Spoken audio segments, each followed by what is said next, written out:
Hey, what's going on, y'all? It's Dr. O here with Total Athlete Sports Medicine, and I'm with Coach Dwight Johnson, former NFL player and owner of Total Athlete Sports Complex. So as y'all know, this is our third episode of the podcast. We're excited to share a lot of good news, a lot of free game that we have for y'all.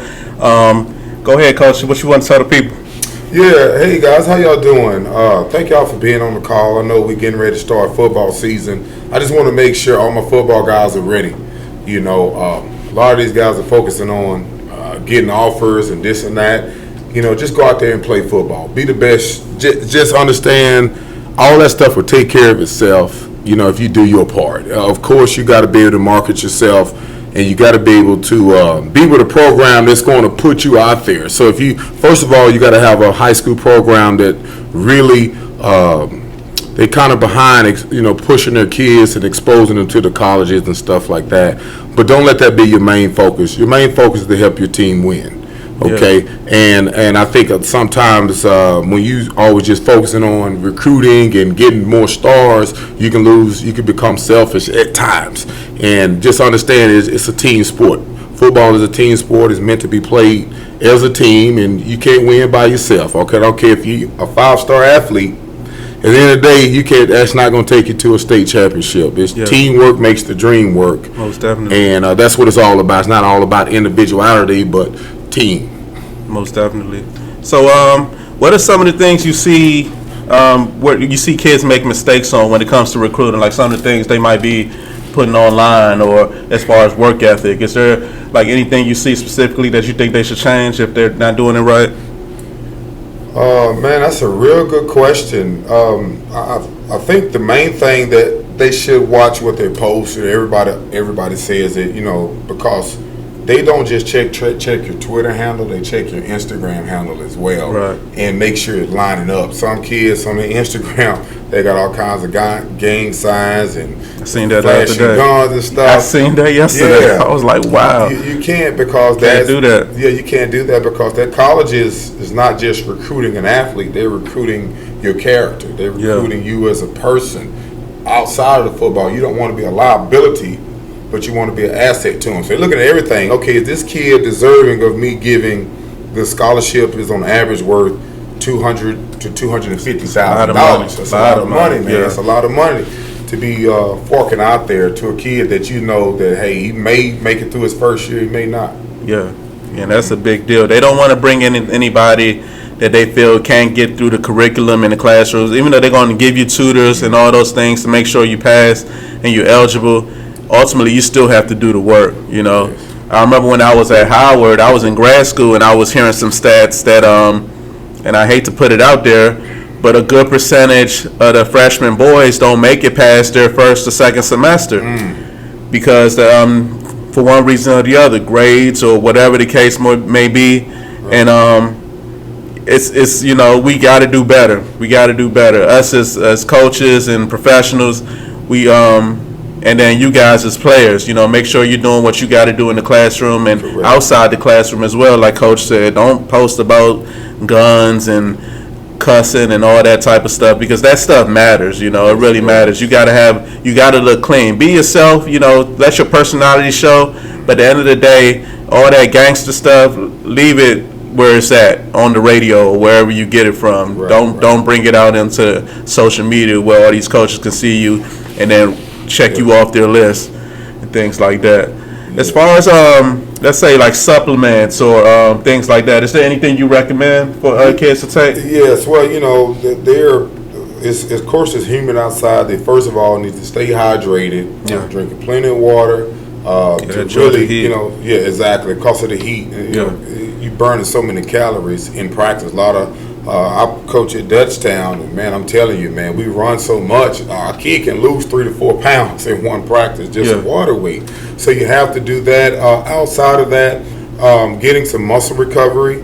It's always good. You know, I like these right here. We have our own whey protein in house that we have for all our athletes. You can get it online, but if you're in the area, we have our own TA Fuel, to where we have whey protein is good for help with muscle recovery, and we have a post-workout as well that is also good, pre and post-workout. Yeah. So to help with just the soreness and all that good stuff. I think that's good to keep that down and get plenty of rest. A lot of kids, they get out of practice at 7:30. They may have homework, but you gotta. It's all about time management. Yeah. Learn to manage the time now, so when you get to college, you're ready. Then you want to be in bed at a decent hour because you're getting up at 6:45, 6:30 in the morning. It's true, to go work out. Yeah, to go work out. Yeah. Exactly. And on top of that, I know you put bananas in yours, right? That's another thing to get the potassium out of there. Yeah, yes, I do. Yes, okay. I do. I kind of have my own little concoction where I tell all my athletes, you can put bananas in it. You put a scoop of whey protein, a whole banana, 2 tablespoons of peanut butter, crack an egg for extra protein in it. You can put your favorite ice cream, probably about 3 scoops. Then with whole milk, or this is where you can do soy milk if you want to be more on the healthier side, and fill it up about 2 cups of soy milk or regular whole milk, or almond milk, or almond milk. Yeah. No, almond milk. Almond milk. Excuse me, it's almond milk. That's soy milk. Soy milk. Yeah, almond milk is preferred to use in our program. So we want to use almond milk, 2 cups. And just mix all that up, man. You got you a good shake, and you can even drink that after your dinner at night. Especially for the guys that try to gain weight. And that's a big thing for a lot of high school kids, trying to get their weight up so that when they get to the next level, they're trying to compete at the next level and not just trying to get to that grown man strength. That's exactly right. Yeah, so that's good stuff. Yes, sir. Yeah. So going into the football season, I think it's very important that the maintenance of your body, making sure you're stretching. So I'm going to ask you, Dr. O, what are some stretches these guys can do before practice? Yeah. Just to make sure. I know they do team stretches, but what are some things they can do before practice and even during practice while they're on the sidelines that they can do? Just some maintenance stuff just to keep them loose and keeping them from, the risk of injury low. Yeah. So that's a great question, Coach. So as far as stretching goes, you want to do what's called dynamic stretching and not static stretching. So when it comes to recovery and getting back on the field after an injury, static stretching plays a role in some of the corrective stuff that I do. But as far as when I say dynamic stretching, I mean stretches that cause you to move and you're not holding it for any more than 1 or 2 seconds. So if you see like a hamstring stretch, I'm standing up for a second and you're lifting up your leg up and down as you're walking and doing it, something like that. So something like a straight leg kick or soldier kicks, they call them. Those would be good. Or walking quad pulls. Yeah. Things like Frankensteins. Yeah. Hold your hands out. Oh yeah. Kicking up and down. Dynamic warm-ups. Y'all hear that? Dynamic warm-ups you need to be doing. Anything over 2 or 3 seconds, you pretty much don't want to do it. The static stretches that you hold for like 30 seconds, they actually show that it can reduce your amount of power that you have in your muscle if you do it right before a big workout or a big game. So it's not something that's really encouraged now, and especially as you get older. Or as you're younger. As you get older, you probably want to stretch a little bit longer because you're more sustained to get injuries and things like that. But when you're young, you want to warm up, get the blood flowing, get a sweat going, and then start some dynamic stretches to keep the muscles loose that way. And even when you're on the sideline, I always say do some quick burst of high knees. Boom, real quick for like 3 seconds, just to keep that fire in your hamstrings. And things that I used to do. My brother Derek played with the Kansas City Chiefs. He always did on the sideline and stuff. So you're not going into the game cold. You're not going into the game cold. You want to stay warmed up. Also, I was at our practice yesterday, and I noticed some kids when they was doing their hamstring stretches, they were doing a lot of bouncing. Yeah. And I said, hey, don't bounce. Can you explain why you don't want to bounce when you're doing hamstring stretches and different things like that? Yeah, you want to be in control of the movement the whole time. A lot of times, if you bounce like that, you can you might risk tearing something, especially as you get older. When they're young, it's not as much as a risk, but it still happens. I definitely have some athletes. I have a receiver now, and actually he has a couple of offers, one from Duke and a couple of other schools. He's seeing me for an injury to his hamstring. So it definitely happens with younger kids. You want to end up in those awkward movements so that you're ready for in game time, but you want to reduce the bouncing to a minimum, especially at extreme ranges of motion. You don't want to take it up too high and then or too low and then injure yourself like my patient did. So that's definitely something to look out for. And also, Dr. O, a good thing for a lot of athletes to do, since they do a lot of weightlifting, is yoga. So on Saturdays at 11:30 to 12:15, we have a 45-minute yoga class. And that'd be the day after your football games. You get up that morning, you kind of banged up, you sore. That yoga stretch is real good because you're putting your body in those awkward positions already. So they're used to bending like that, you know. But go right ahead, you can expound on that. Yeah, so with yoga, you find yourself, like Coach said, in those awkward positions, and you have to hold those positions. So you're creating stability in your joints. And your joints is able to stay in those positions a little bit longer. And you'd be surprised at how tough a yoga workout actually is. People think you're just standing there, but it's tough. It'll definitely get you going in a few minutes if you haven't done it before. But yeah, that yoga is definitely a good thing to incorporate into your routine if you're not doing it already, for sure. Yes. And what are some things that we're focusing on football players at the moment because they're going in season? What are some in-season maintenance maybe exercises outside of the stretching that they can do to really, because, as a defensive lineman, I always had shoulder problems. Yeah. Shoulders are banged up. Even now, my shoulders are, it's hard for me to do a lot of bench press because I'm always tweaking my shoulder. Shoulders, ankles, knees, hips, the flexion points where you're bending a lot and stuff like that. What are some good corrective exercises? Maybe that's the correct terminology. Yes, sir. But go right ahead. Yeah, so I recommend bands. So if you can find like resistance bands, sometimes they even sell them at Walmart. But if you go to like a Dick's Sporting Goods or Active Sports warehouse or whatever, you'll find those bands, and that kind of mimics some of those bouncing and awkward movements that you might find, going into different angles too, into diagonals, into straight lines, into verticals. And come in, you can feel free to come in and I'll show you some exercises here at Total Athlete Sports Complex that you can do in season to kind of keep your body loose, your muscles loose. And as far as recovery goes, I tell players this all the time: if you don't get injured just even a little bit, you're probably not going hard enough. Like nicks and knacks are part of the game, especially with contact sports like football. So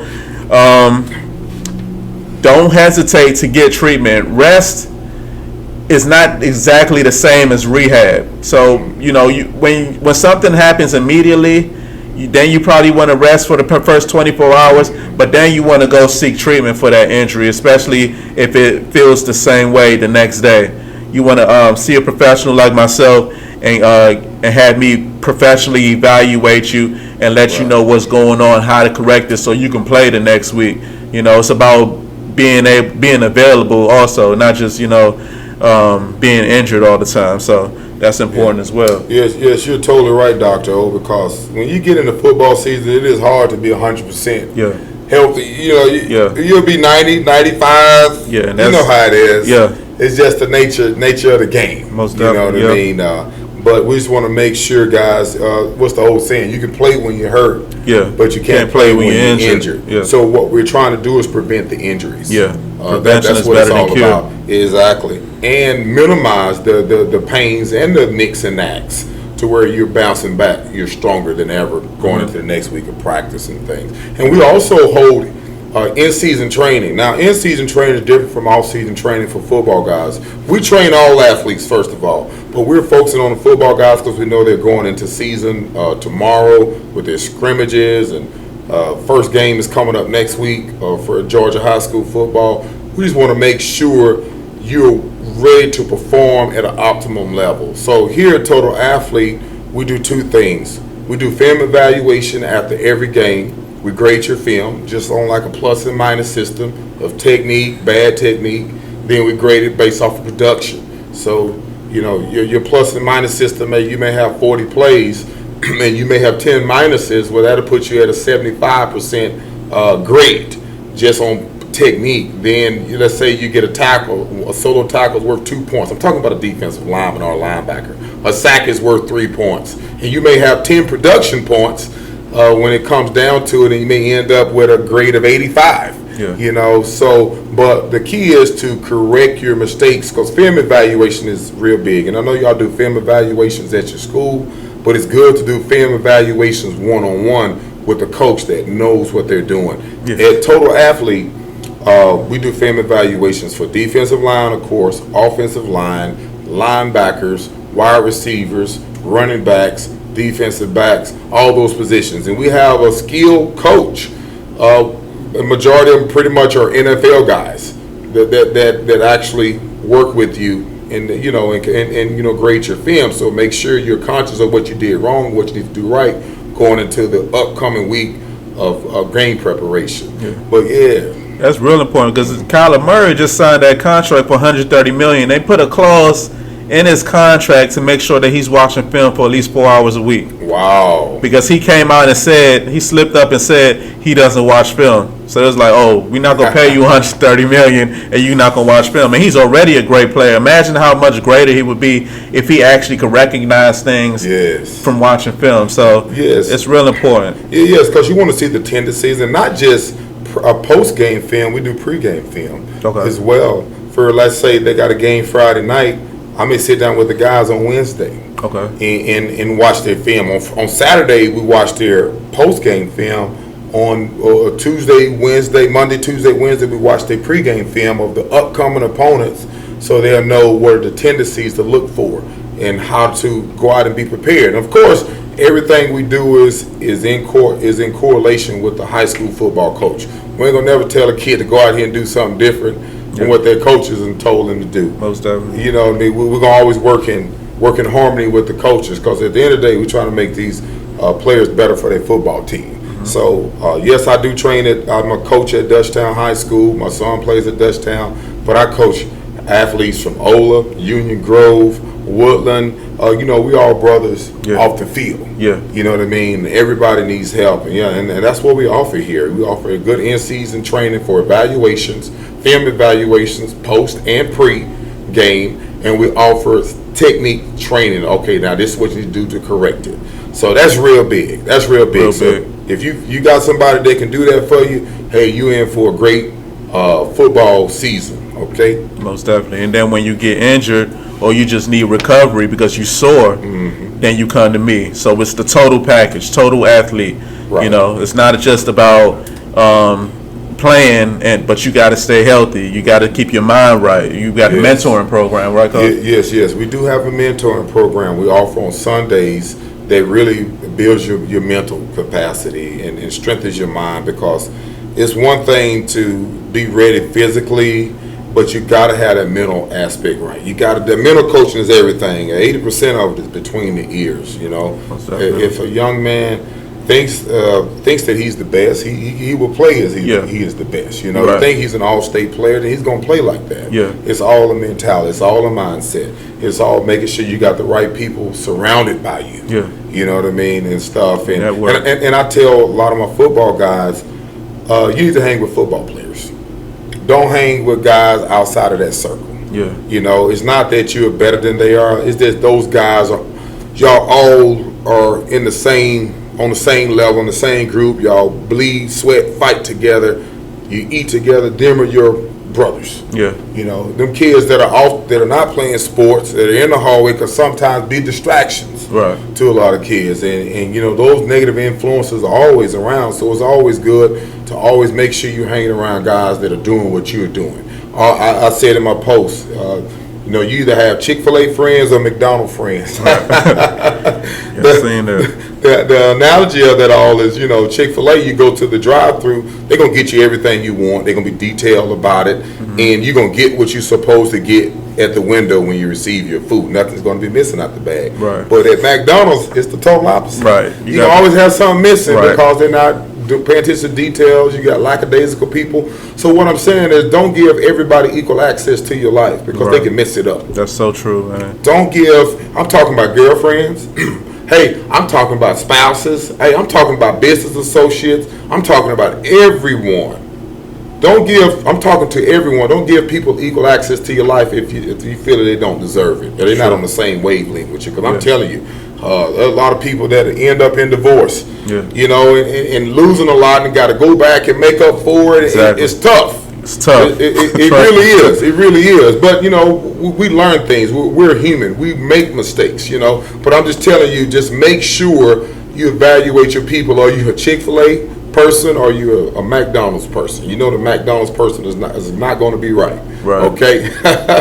Just another way to look at it. Just put it that way. Yeah, that's so true. Because I remember, and I always go back to grad school because that's like one of the toughest periods of my life. Right. They had this girl, she was from Trinidad. She was the smartest girl in our class. And then she befriended me. I don't know. We became good friends. And next thing you know, I'm studying with her. When I tell you that changed the trajectory of everything. Wow. Just being around her, seeing how she did things, how she prepared, how she wrote things in a planner, how she knew what she was going to do the following day, and that night when we was going to study, it changed everything for me. Wow. Your circle can change everything. I always talk about how Coach Dwight changed everything for me by bringing me into this total athlete system and allowing me to flourish. Like, your network, a lot of times, is your net worth. You know what I'm saying? So don't take that advice lightly. If there's anything you heard from this episode, from this podcast, it's that advice right there. Keep your circles small and keep it tight. You know, there's a reason for that. The people you bring in, and then if you notice you're changing and you want to go a different direction, people gonna naturally fall off, and that happened to me too. Yeah. When I stopped going to the club and I stopped drinking and smoking and doing those things, I had friends that kind of was like, "Oh, you don't mess with us no more," and it was more flavorful language than that. It was like, "You don't mess with us no more."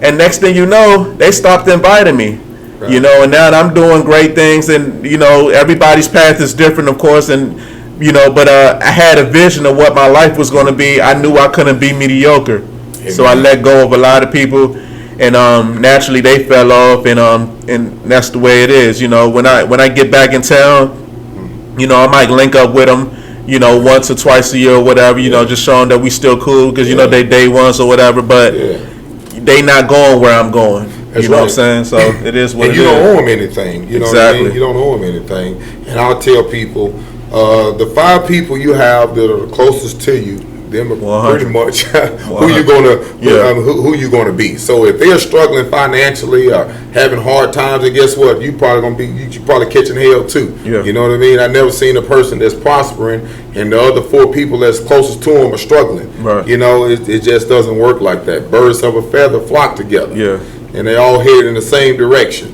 So just remember that. You know, I know it's something you always hear, but sometimes it's good to hear from somebody else. Yeah, people who lived it. That lived it. You know what I mean? That lived it. Because I see a lot of guys on this wall of fame. You know, there's a lot of success stories, but there are some failure stories on this wall of fame of guys that detoured off the path. You know, so just remember that. Stay focused and stay around the right people, and don't let too many people in your circle. Right. That's so true. That's so true. Yeah, you won't live long enough to make all the mistakes in the world. So learn from the mistakes of people who've been there, who did that, who lived it already. You know, who've seen people make mistakes. Their mistakes is no different than the ones you would have made, but you learning from them, so you don't have to make those mistakes. So take it and live by it. You know what I'm saying? So it is what it is. Yeah, you know, you're very right, Dr. O. A lot of young people have a hard time listening to their parents. Right. You know what I mean? And their parents are right, but they have a hard time listening to them. But you can save yourself a lot of heartache if you just listen. Right. You know, some people think, you know, and then outside of that, some people think they just know it. They don't listen to no one. They think they know everything and stuff like that. And my father used to always say this: he that knows and knows that he knows is wise. You can follow him. He that does not know and knows that he does not know is weak. You can help him. But he that thinks he knows, but he really don't have a clue, but he act like he got all the answers in the world, that's a fool. You best to avoid it. Yeah. That was great right there. That's a little parable that my daddy used to always say. That's funny. Go ahead. Yeah, so we appreciate y'all for tuning into this episode. We got a lot of big news coming up in the next episode. A lot of things changing in Total Athlete. So stay tuned for that next episode, episode 4, and we'll see y'all soon. Y'all take it easy. Take it easy. Thank y'all. Appreciate Peace. it. Yeah.